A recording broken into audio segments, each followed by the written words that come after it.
The music was loud, and the man standing too close to her on the back patio was someone I trusted more than anyone outside my own blood.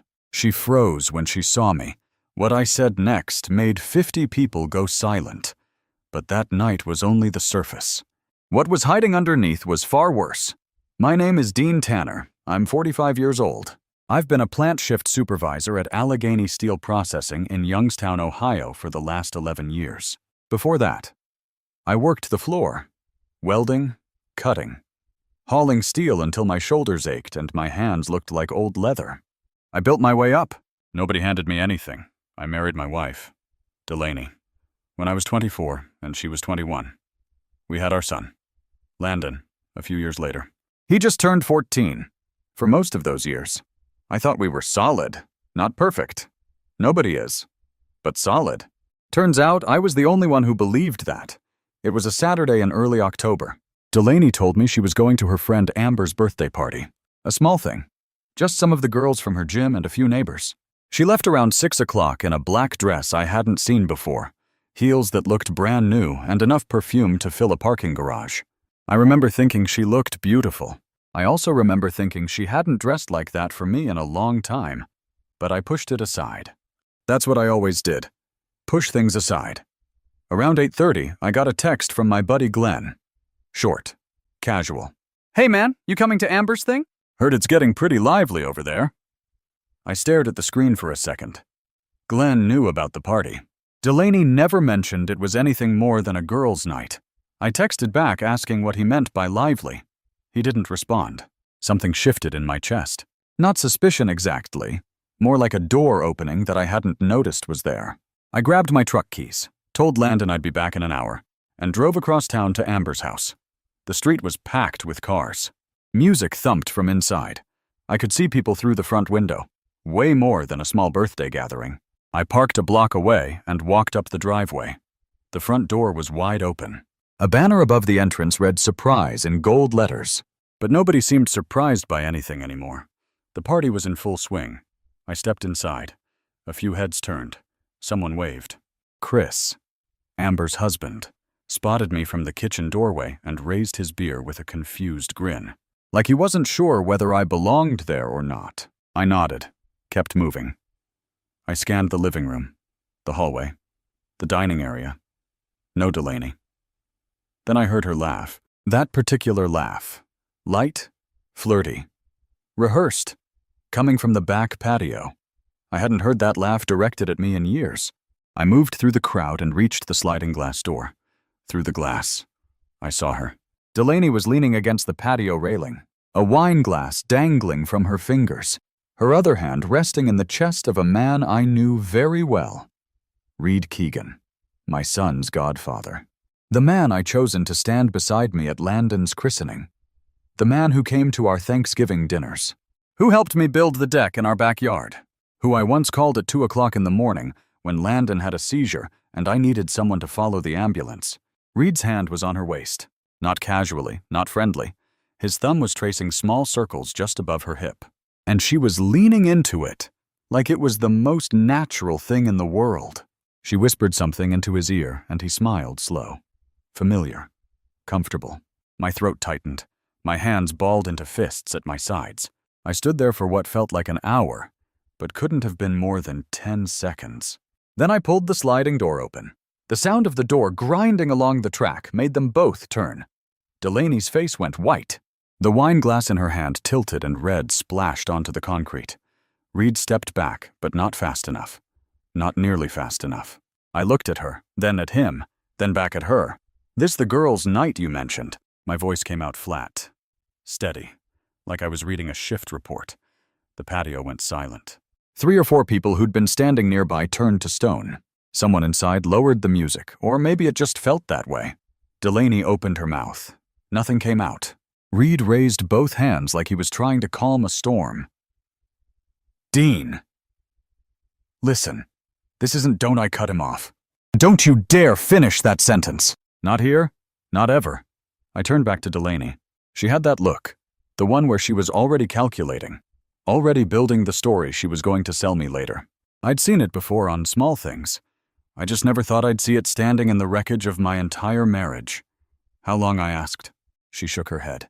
Dean, please, not here. Let's go home. And how long? Delaney.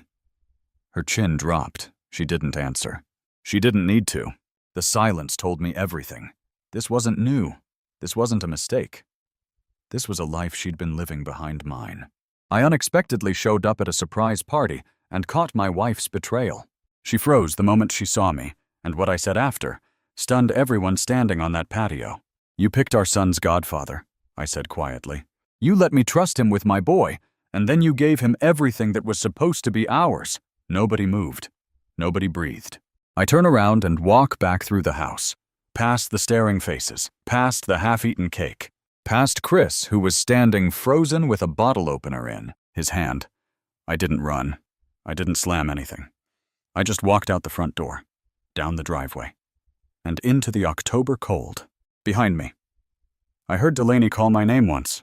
Twice. I didn't stop. I drove for over an hour without a destination.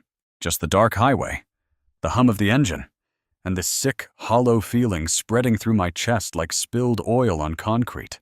My phone buzzed on the passenger seat. First Delaney, then Glenn, then Delaney again. I didn't touch it. I ended up in the parking lot of truck stop off I-80, engine idling, hands locked around the steering wheel. The fluorescent lights above cast everything in that ugly yellow glow that makes the whole world look like a bad photograph. I sat there replaying it, Reed's hand on her waist, her leaning into him. That laugh, that face she made when she saw me. Not guilt, not shame, just pure inconvenience, like I was a delivery that showed up on the wrong day. Eventually. I picked up the phone. 19 missed calls, 12 texts. I scrolled through Delaney's messages one by one. Dean, please come home. We need to talk about this like adults. You're blowing this out of proportion. It wasn't what it looked like. Reed and I are friends. You're seeing things that aren't there. Friends. The word hit me like a slap. I'd seen friends. I've been friends with people my whole life. Friends don't trace circles on each other's hips in the dark while hiding from party. The last message was the one that dug the deepest. If you love me enough to listen, you'd come home instead of running away like a child. I stared at that sentence until my vision blurred. She cheated. She got caught.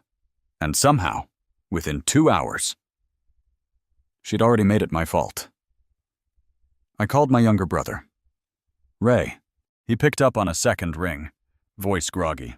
I told him I needed a place for the night. He didn't ask why, just said the side door was unlocked, and there were clean towels in the hall closet. That's the thing about Ray. He knew when to talk, and when to just leave a light on. I got to his place around midnight, sat on the guest bed in my work boots, staring at the ceiling. Sleep didn't come. Anger did, but not the kind that burns hot and fast. This was slow, deep, the kind that settles into your bones and rewires the way you see everything. Every late night she worked. Every weekend she said she was at her mother's.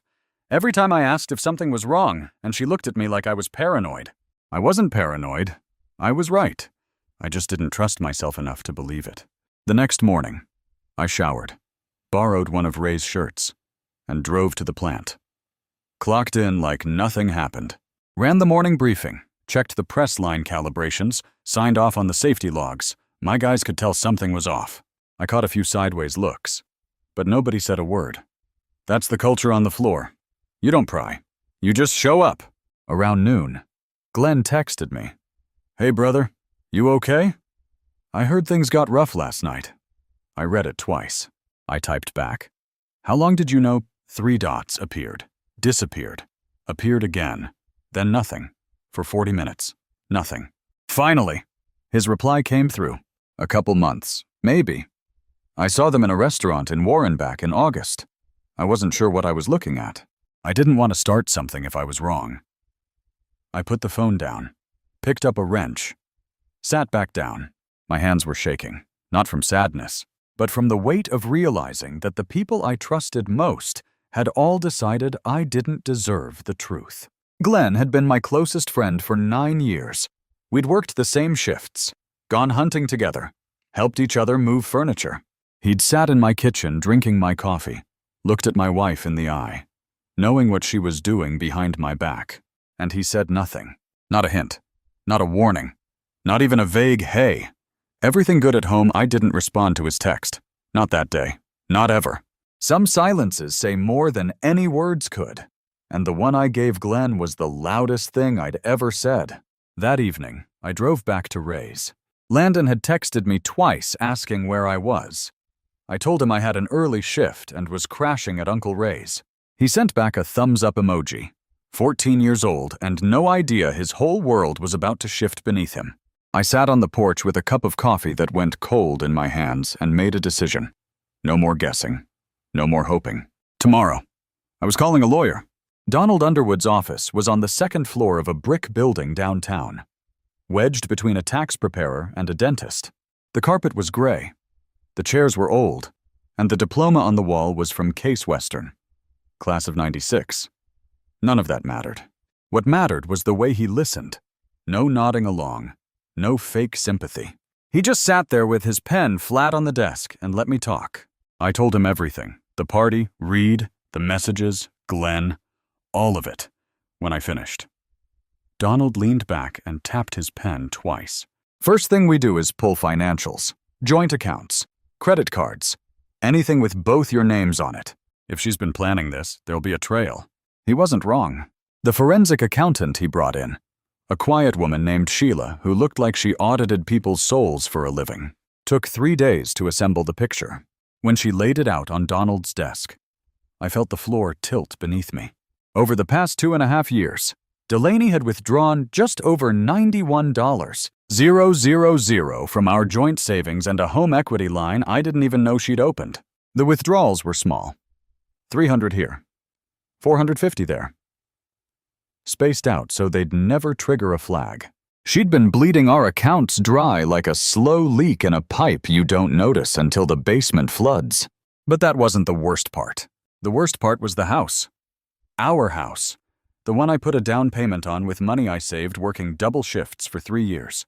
4 months before this party, Delaney had gone to a notary and transferred the deed into her mother Gail's name. My signature on the transfer document was forged. A clumsy imitation that didn't even match my handwriting on the mortgage application, sitting right next to it in the file. That's not just grounds for a favorable divorce settlement, Donald noted, flipping through the pages.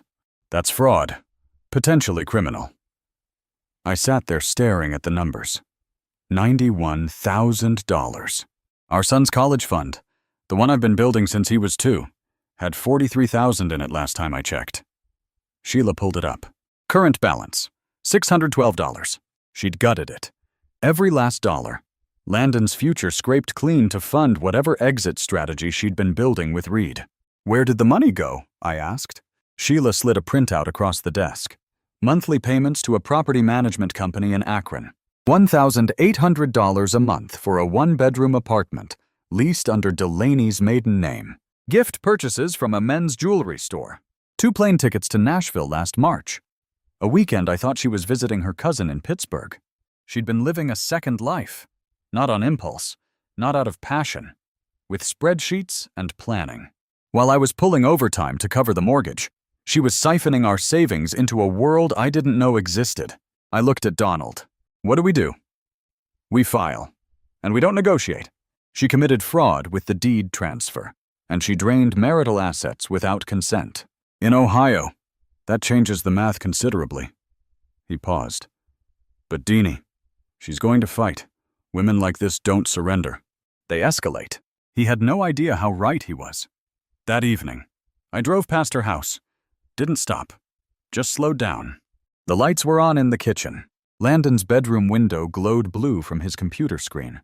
Everything looked normal, peaceful even, like a postcard from a life that had already burned to the ground, but hadn't finished falling yet. I thought about knocking on the door, grabbing my son, telling him everything. But he was 14. He didn't need his father's war dropped into his lap. Not yet, not like this, so I drove on. Back to Ray's. Back to the guest room that was starting to feel less temporary and more like a foxhole. I sat on the bed and opened the file Sheila had given me. Page after page of transactions, dates, amounts. Every line was a lie, Delaney had told me. Every withdrawal was a moment she'd looked me in the eye and pretended we were fine. I closed the folder, sat on the nightstand, and turned off the light. Tomorrow, we file. 3 days after Donald filed the divorce papers, I came back to Ray's apartment after a 10-hour shift and found 2 Youngstown police officers standing outside the door. A man and a woman, both in uniform, both wearing expressions that told me this wasn't a social call. "Deanie Tanner," the female officer asked. "That's me." "Sir, we need to speak with you regarding a complaint filed by your wife, Delaney Tanner." My stomach dropped, but I kept my face still. 11 years supervising a steel plant teaches you how to stay calm when everything around you is on fire. "What kind of complaint?" They told me Delaney had gone to the station that morning and filed a report claiming I had threatened her during a phone call to Sue nights prior. She alleged I told her I would make her regret everything and that she feared for her safety. I hadn't spoken to Delaney since the party. Not one word, not one call. The phone records would prove it. "Officers," I replied steadily. "I haven't spoken to my wife in over a week. I haven't called her, texted her, or been within a mile of that house. My attorney can confirm the timeline, and my phone records will show exactly 0 contact." The male officer shifted his weight. He looked uncomfortable, like he knew this was thin, but had to follow through anyway. "Sir, a temporary protective order has been issued. You're required to stay at least 500 feet from the residence and from Mrs. Tanner. My son lives in that house," I said, and my voice held steady. But something inside me fractured. The order doesn't restrict contact with your minor child, but any arrangements need to go through the court or a third party. They handed me the paperwork. I signed where they pointed. They left. I stood in the hallway for a long time holding that document. The woman who had lied to me, stolen from me, betrayed me with my son's godfather. She had just used the legal system to make me look like the threat. She couldn't beat me in truth, so she tried to beat me with a badge and a signature. I called Donald immediately. He wasn't surprised. "It's a classic move," he said flatly. "She's trying to establish a narrative. Dangerous husband, scared wife. It gives her leverage in custody discussions and makes you look unstable." He paused. "The good news is it's going to collapse. We have phone records, we have financial fraud documentation, and we have a forged deed transfer. Her credibility is a house of cards. Dean, we just need to let it fall on its own schedule. And in the meantime, I can't see my son. You can. It just has to be coordinated. I'll file a motion for temporary visitation by end of day." I hung up and sat down on Ray's couch. The anger I've been controlling since that night on the patio finally rose up like heat from a furnace. Not loud, not reckless, just heavy and steady and everywhere at once. She was willing to use the police against me. She was willing to put a restraining order between me and my own boy. Not because she was afraid, because she was losing control, and this was the only weapon she had left. That night, Ray came home and found me sitting at the kitchen table with a protective order, the financial audit, and a beer I hadn't touched. "That bad?" he asked, setting his keys on the counter. "She told the cops I threatened her." Ray pulled out a chair and sat across from me. He didn't say anything for a while. Then quietly, "What do you need?" "I need to not become the man she's describing," I answered. "Because that's what she's counting on." Ray nodded slowly. "Then don't. Simple as that." 2 words, and they were exactly what I needed to hear. I went to bed that night thinking about Landon, about how he was sleeping under a roof I paid for, in a room I'd painted, next to a mother who had turned his father into a ghost with 1 phone call. And the hardest part wasn't the injustice. It was knowing that my boy might be hearing her version of the story right now and believing it. I stared at the ceiling until sleep finally came. It wasn't rest. It was just a body surrendering before the mind was ready. Donald got the protective order hearing moved up. Took 4 days instead of the usual 2 weeks. He called in a favor with the clerk's office. When we walked into that courtroom, I had a folder thick enough to stop a bullet. Phone records showing 0 contact with Delaney since the party. Cell tower data confirming I was at Ray's apartment every night. She claimed I was lurking near the house, and a financial audit that turned her entire victim story inside out. Delaney's attorney, a young guy in a suit that didn't fit right, tried to argue that I had a pattern of intimidation. Donald stood up, laid the phone records on the judge's desk, and let the silence do the work. The judge reviewed them for about 90 seconds, then looked at Delaney over the rim of his glasses. Mrs. Tanner, there is no evidence of any contact between you and your husband during the period in question. None. The protective order was dissolved. I could see my son again, but that wasn't the part that changed everything. It was what I found that night when I got back to Ray's and finally sat down with Delaney's cloud backup. We still shared a family iCloud account, one of those things you set up years ago and never think about again. Her messages synced automatically. I hadn't looked before because I wasn't ready. Now I was. The conversation with Reed went back 14 months. Not 8, not 6. 14 months of messages, voice lobbies. They had a system. She used the code name for him in her contacts. Dr. Elliot, like he was a dentist appointment she kept every Thursday. But the thread that gutted me wasn't the one with Reed. It was the one with her sister, Pauline. Delaney had laid out her entire exit strategy in a series of messages spanning 7 months. She told Pauline she was going to phase Dean out gradually. She described how she'd been telling friends that we were living like roommates, sleeping in separate rooms, drifting apart. None of it was true. We shared a bed every single night until the week I left. She wrote about the house transfer, how she found a notary in Akron who didn't ask too many questions. She wrote about draining the savings, just small amounts. He never checks the statements. And then, in a message dated 4 months before the party, she wrote something that made me set the phone down and stare at the wall for 10 minutes. Once Reed and I are settled, I'll tell Landon that Dean chose to leave. Kids believe what their mothers tell them. He'll come around. She wasn't just planning to leave me. She was planning to erase me from my own son's life and rewrite the story so that I was the one who walked away. I forwarded every message to Donald. Then I sat in the dark and thought about Landon. About all the small ways Delaney might have already started poisoning the well. The offhand comments. The sighs when I came home late. The way she'd sometimes say. Right in front of him. Your father works so much. It's like he doesn't even live here. I called Landon the next morning, kept it light, asked about school, about his basketball tryouts, about the dog. Then, carefully, I asked him something I'd been dreading. Landon, has Mom said anything to you about me lately? Anything that confused you or that didn't sound right? He was quiet for a few seconds. Then, she told me you didn't want to live with us anymore, that you picked work over your family. My chest tightened so hard I could feel my heartbeat in my temples. That's not true, son. Not a single word of it. I want you to know that. Then why aren't you here?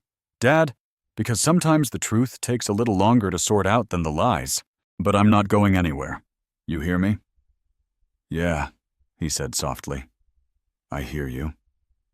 I hung up and pressed the phone against my forehead. She'd already started. The campaign to turn my boy against me was already in motion, dripping into his ears like slow water wearing down stone. But now I had the proof. Every message, every plan, every calculated lie saved, time-stamped, and sitting in my lawyer's inbox. She wanted to rewrite the story. I was about to hand the judge the original draft. The custody evaluation was scheduled for a Thursday. Donald had arranged temporary visitation every other weekend, Wednesday evenings. But it wasn't enough. Landon was slipping. I could hear in his voice during our calls shorter answers, longer silences. The way he'd say, I guess, instead of you. Like something inside him was slowly dimming. Then on a Tuesday night, my phone rang at 11:15. Landon's name on the screen. Dad. His voice was thin, shaky. Can you come get me? I was already reaching for my keys. What happened? He's here. Reed. He's sleeping in your bed. Mom moved his stuff into the closet. There's shaving cream in the bathroom that isn't yours, and shoes by the door that aren't yours, and I can't. His voice broke. I can't stay here, Dad. Please. I'm on my way. Pack a bag. I'll be there in 20 minutes. I drove 15 over the speed limit the entire way. When I pulled up, Landon was sitting on the front porch steps with a backpack and his basketball shoes tied together by the laces hanging over his shoulder. He looked small in the porch light, smaller than a 14-year-old should look. He climbed into the truck without a word. We drove in silence for a few miles. Then he spoke. "She told me you were the one who ruined everything. That you embarrassed her at Amber's party and made up lies about Reed to get attention." I gripped the steering wheel and said nothing for a moment. "Then what do you think? I think she's lying because Reed's been coming around since last summer and she used to send me to my room. Whenever he showed up, she told me he was helping with the taxes." He looked at me.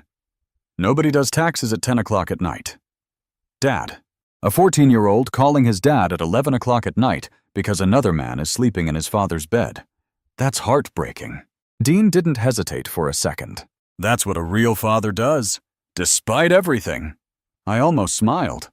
The kid was sharper than either of us gave him credit for. "I'm sorry you had to carry that," I told him quietly. "I just want to stay with you. Then you're staying with me." I called Donald first thing in the morning and told him Landon was with me. He advised me to file an emergency modification to the custody arrangement. The presence of a romantic partner in the marital home, especially one involved in the infidelity, was grounds for a change. He also told me something I hadn't expected. "Reed Keegan has filed a defamation lawsuit against you." I set down my coffee. "He did what?" "He's claiming that your public confrontation at the party and subsequent statements to mutual acquaintances caused damage to his reputation and his business. He's asking for $75,000 in damages." The man who had betrayed my trust, slept with my wife, moved into my house, and displaced my son from his own bed, was now suing me for hurting his feelings. I laughed. Not because it was funny, because the absurdity of it had reached a level where laughter was the only sane response. "Can he win?" I asked. "Not a chance," Donald replied. "Truth is an absolute defense against defamation. Everything you said was factual, but he can drag you through the process and cost you legal fees, which is probably the point." He paused. "I'll file a motion to dismiss. And Dean, this actually helps us. It shows the court that he's aggressive, retaliatory, and more concerned with his image than with the damage he's caused to a child. Judges notice that." That afternoon, I sat with Landon at Ray's kitchen table and helped him with his algebra homework. He was behind, hadn't been turning in assignments for 3 weeks. I didn't lecture him. I just sat there, worked through the problems with him, and let the normalcy of it speak for itself. At one point, he looked up and said, "Dad, are we going to be okay?" I put my hand on the back of his neck the way I used to when he was small. "Yeah, buddy, we're going to be just fine." He nodded and went back to his equations. And for the first time since that night on the patio, I believed my own words. Reed showed up at Ray's apartment on a Wednesday evening. No call, no warning, just 3 sharp knocks, and a voice I hadn't heard since the patio. "Dean, open up! We need to settle this like men." Landon was in the guest room doing homework. I told him to stay put, then walked to the door and opened it halfway. Reed stood on the landing in a leather jacket and jeans, arms at his sides, trying to look relaxed. He wasn't. His left hand was fidgeting with his car keys, and his jaw was clenched tight enough to bend steel. I stepped into the hallway and pulled the door shut behind me. My phone was in my back pocket recording. Donald had told me to document every interaction from here on out. Smart advice from a smart man. "Say what you came to say," I told him. Reed exhaled like he had rehearsed this in a mirror. "Delaney told me you two were done. She said you'd been living separate lives for over a year. She said the marriage was just paperwork. And you believe that I had no reason not to. You had every reason. Reed, you sat at my table. You drank my beer. You watched me coach my son's basketball team while you were going behind my back with his mother." I kept my voice low, steady, the way I'd talk to a new hire who just broke a safety protocol. "You didn't believe her because she was convincing. You believed her because it made what you were doing feel smaller." He shifted his weight. The keys jangled. "I didn't come here to fight." "Good. Because this isn't a fight. It's a conversation you're going to wish you never started." I folded my arms. You named in my divorce filing. The financial records show transfers from my wife's accounts to fund your little arrangement. The apartment in Akron. The Nashville trip. The jewelry. My attorney has it all. Reed's face went pale. That's between you and Delaney. It was until you filed a $75,000 defamation suit against me for telling people the truth. You made yourself part of the case. Reed. I didn't drag you in. You jumped. He stepped back like the hallway had gotten smaller. I'll drop the suit. Too late. It's on record. And my lawyer is using it to demonstrate a pattern of retaliation from your side. Judges don't like that. I paused. Neither will Dana. His head snapped up. Leave my wife out of this. Your wife is already in this. She just doesn't know it yet. But she will. Because the court filings are public record, and your name is all over them. Reed's mouth opened. Closed. He looked like a man standing in a house he just realized was on fire with no exits in sight. Walk away. Reed, I said quietly. From the lawsuit, from Delaney, from my family. That's the best advice anyone's ever going to give you. He turned without another word and walked down the stairs. I heard his car start, then pull away. I stood in the hallway until the sound disappeared, then went back inside. Landon was standing in the kitchen doorway, arms crossed, watching me. Was that him? I nodded. What did he say? Nothing that mattered. He studied my face for a few seconds, then turned and went back to his room. The kid didn't push. He was learning the hard way too young that some answers come in their own time. The next morning, Donald called with news. Delaney's attorney withdrew from her case, filed a motion to withdraw citing irreconcilable differences with the client. Meaning what? Meaning he looked at the evidence. The forged deed, the drained accounts, the false police report, the cloud messages, and decided his license wasn't worth the liability. Donald's voice carried a hint of satisfaction. She's going to need new counsel, and whoever takes this case is going to charge her double because nobody wants to defend a sinking ship. I thought about Delaney sitting somewhere right now, scrambling through phone books and Google searches, try to find someone willing to stand next to her in court and pretend that what she did was defensible. Good luck with that. Dana Keegan called me on a Friday afternoon. I didn't expect it, didn't even recognize the number at first. But when she said her name, I sat down at Ray's kitchen table and listened. Her voice was quiet, controlled. The voice of someone holding themselves together with their fingernails. I found a court filing online, she said. Reed told me it was a misunderstanding, that you were exaggerating. But the documents don't lie, do they? No, I replied. They don't. She asked me what I knew. I told her. Plainly. Without embellishment. The 14 months. The apartment. The Nashville trip. The way he acted at the party. Comfortable and unashamed. Like this was his life and I was the interruption. She was quiet for a long time. Then, he told me he was at a conference that weekend. The Nashville one. He even brought back a keychain from the Grand Ole Opry. I thought it was sweet. My jaw tightened. I didn't say anything. Some moments don't need commentary. They just need a witness. Thank you for telling me, she said finally. I know this isn't easy for you. Either. It isn't. But you deserve the truth. Nobody gave it to me. And I spent months walking around blind in my own home. I wouldn't wish that on anyone. After we hung up, I sat there for a while thinking about two families, mine and hers, both rigged with the same explosive and detonated by the same two people. Reed and Delaney hadn't just betrayed me. They'd pulled the pin on Dana's life. Two. And she didn't even know she was standing on the grenade until it was already in pieces. 2 days later, Donald called. The defamation suit was gone.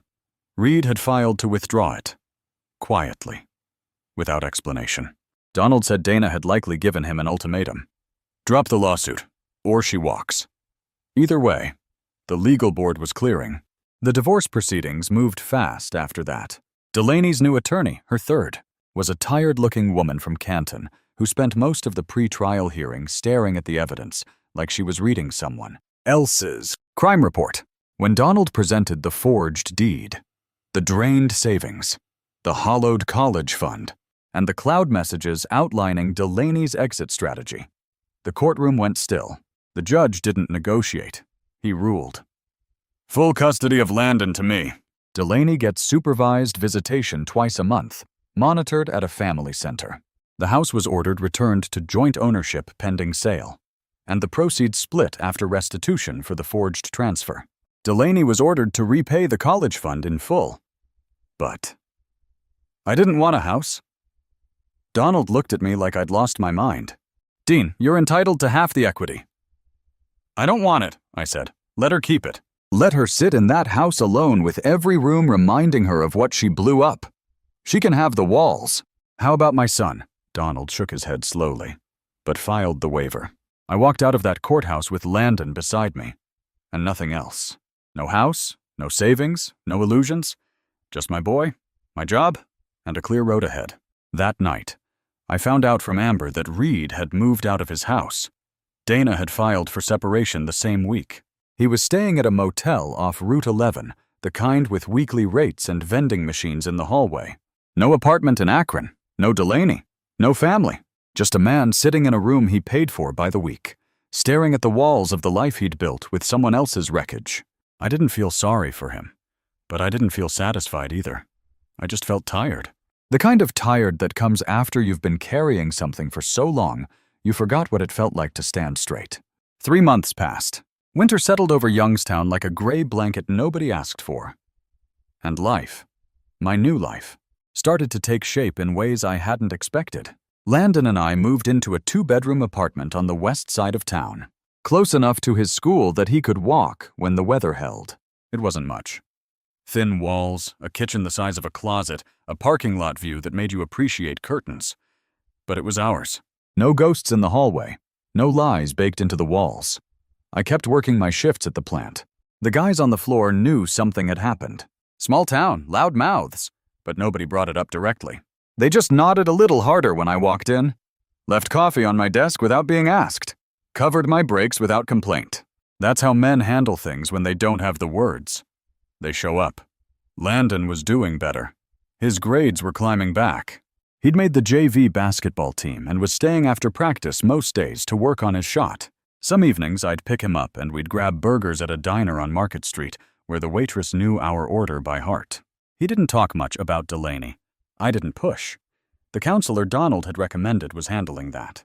A calm, patient woman named Dr. Reeves, who Landon actually seemed to trust. Which was more than I could say for most adults in his life right now. Delaney's supervised visits were happening twice a month at a family center near the courthouse.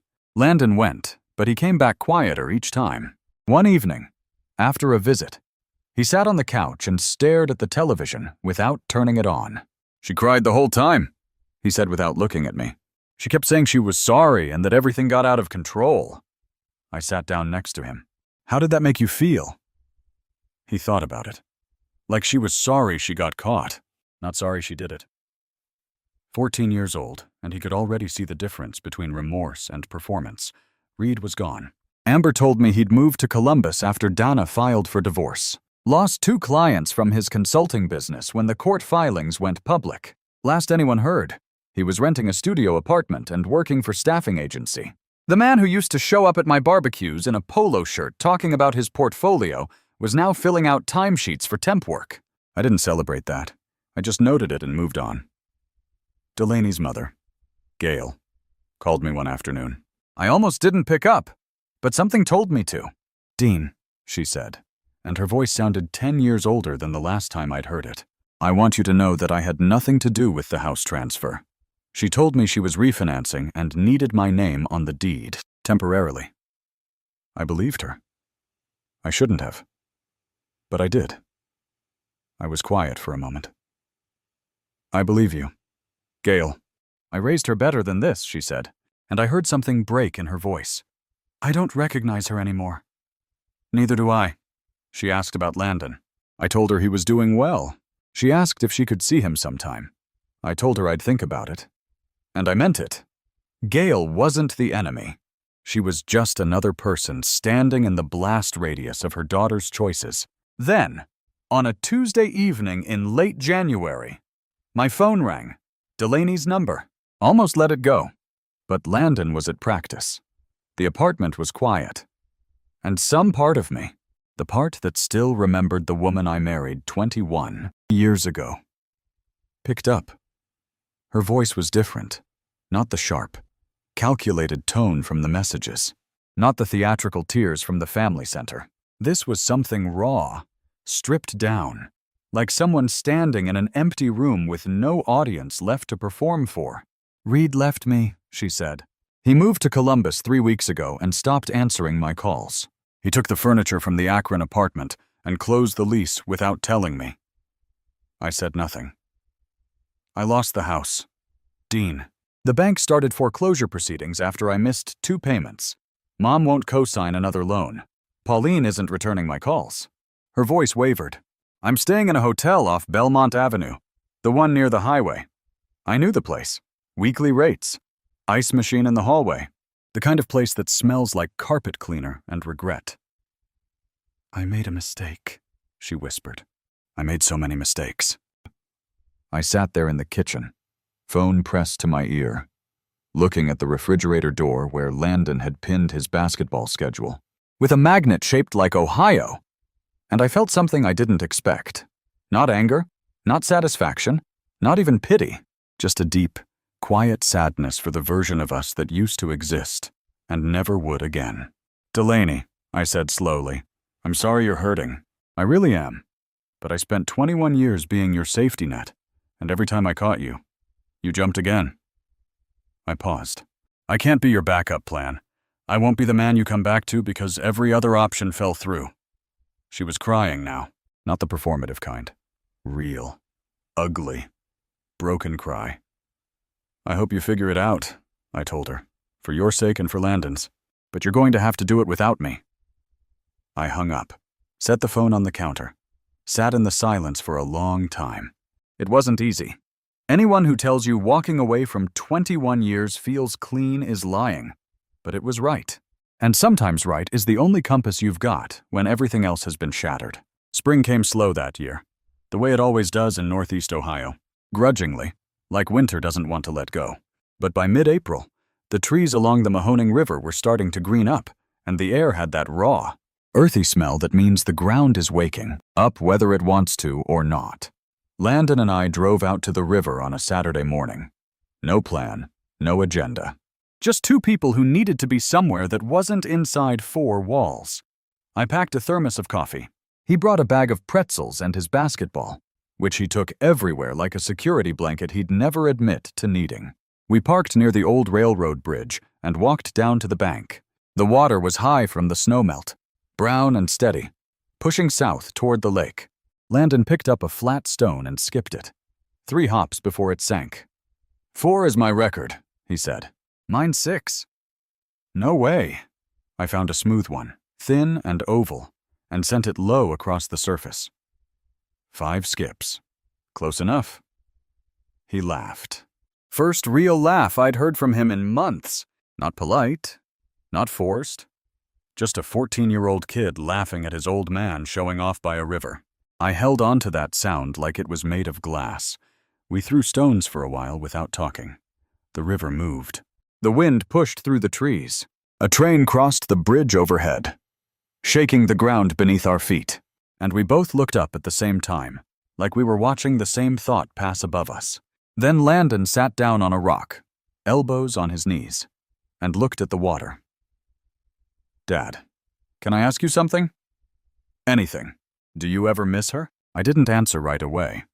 I owed him honesty. And honesty takes a second to find when the truth is complicated. "I miss who I thought she was," I said. "The woman I married. The one I believed in. I miss her every day. But that woman, and the one who did what she did, they're not the same person. Maybe they never were. Maybe I just wanted them to be." He nodded slowly, turning a stone over in his hands. "She told me last visit that she's going to get better. That she's seeing a therapist and wants to earn my trust back. What do you think about that?" "I think people say a lot of things when they're losing." I looked at him. This kid who'd been forced to grow up faster than any 14-year-old should. who'd seen his mother unravel and his father rebuild, who'd packed a bag in the middle of the night and climbed into a truck without knowing where he'd sleep. "You know what I think," I said. "I think you're going to be just fine. Better than fine." He smiled. "Not big, not flashy, just enough. Thanks, Dad." We stayed by the river for another hour. He taught me some basketball move he'd seen online. I taught him how to read the current, where the fish hide, where the bottom drops off, the way the water always finds the path of least resistance, even when the rocks try to send it somewhere else. At one point, he picked up a stone, held it for a moment, then threw it as far as he could. Not skipping, just launching it into the center of the river, where it disappeared with a heavy splash. "What was that one for?" I asked. He shrugged. "Just felt like letting something go." I picked up a stone of my own, smooth, cool, the size of a silver dollar. I thought about everything I'd carried for the past 4 months. The rage, the humiliation, the betrayal, the paperwork, the sleepless nights. The look on my son's face when he called me from a house that wasn't his home anymore. I threw it, watched it arc against the gray sky, and disappear into the current without a sound. Landon looked at me. "Feel better?" "Yeah," I said. "I think I do." We walked back to the truck as the sun broke through the clouds for the first time in days. He tossed his basketball onto the back seat and climbed in beside me. I started the engine, pulled onto the road, and headed toward town. No looking back, no replaying, just a father and his son driving into whatever came next. And for the first time in longer than I could remember, that was enough to keep me steady. What I respect about Dean is that no matter how hard they hit him, he never lost who he was. He stayed strong for his son. And that's what real men do. Thank you for listening. Take care of yourselves, and I'll see you in the next one.